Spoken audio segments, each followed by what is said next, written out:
Hello, welcome to my hip and pelvis muscle presentation video. Luckily, I already have an anatomy poster in my room, so I'm going to be using that. I think it could be a little bit more precise than using myself because I don't have any models to use. So I apologize for the quality, but here we go. First, we have the iliopsoas group that originates at the iliac fossa and the lateral sides of the lumbar vertebrae, and then inserts at the lesser trochanter of the femur. The concentric contraction to this muscle is flexing the hip, and the eccentric contraction would be slowly lowering the leg while laying on your back. This would be lengthening the muscle as it strengthens it. The antagonist to this muscle would be the gluteus maximus, because these muscles focus on flexing and the gluteus maximus focuses mainly on extending.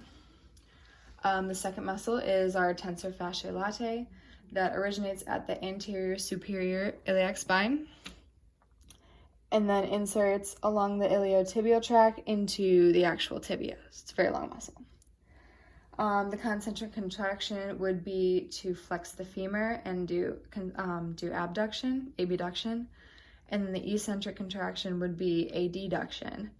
The antagonist for this muscle is the gluteus maximus for the same reason as the iliopsoas group. Then we have the sartorius, which is the longest muscle in the body. I think I've learned that in every anatomy class that I've taken.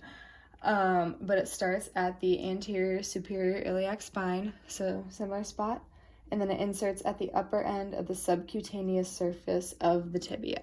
So then all the way down here. Oh, I lost my place, I'm sorry. The concentric contraction would be to flex the knee, and then eccentric would be for leg extension, so pretty much the exact opposite. The antagonist to this muscle is the gluteus maximus. Next, we have the hamstring group, which originate at the ischial tuberosity, posterior surface of the ischial tuberosity, and the ischial tuberosity for the three muscles. So really, it's all here. Then it inserts at the styloid process of the head of the fibula, down here, the upper medial shaft of the tibia, the medial condyle of the tibia. So all in this one general area and then all in that general area.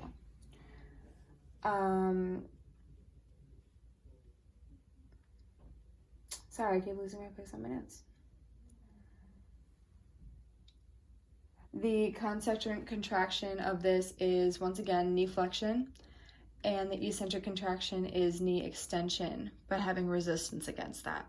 The antagonist muscle is the quadriceps.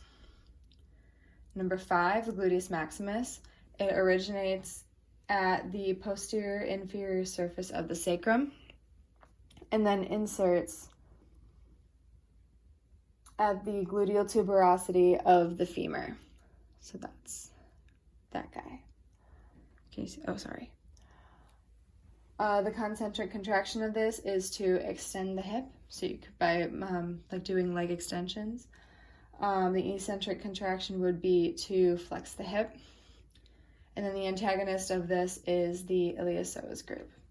But it does have a lot of antagonist muscles because it is an antagonist muscle to a lot of other groups.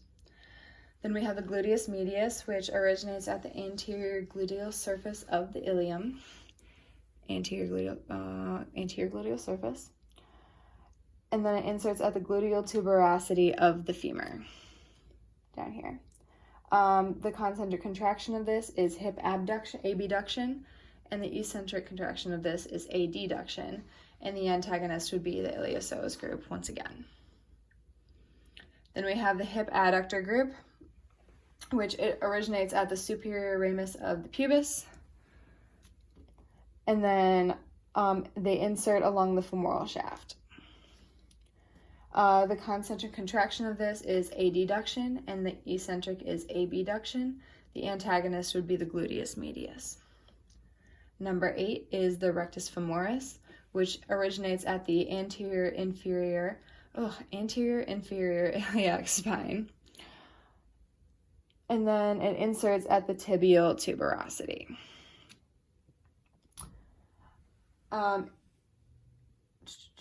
Concentric contraction would be to flex the hip or raise the knee. And then the eccentric would be to slow the knee while lowering. The antagonist would be the hamstring group. Number 9 would be the deep 6 external rotators.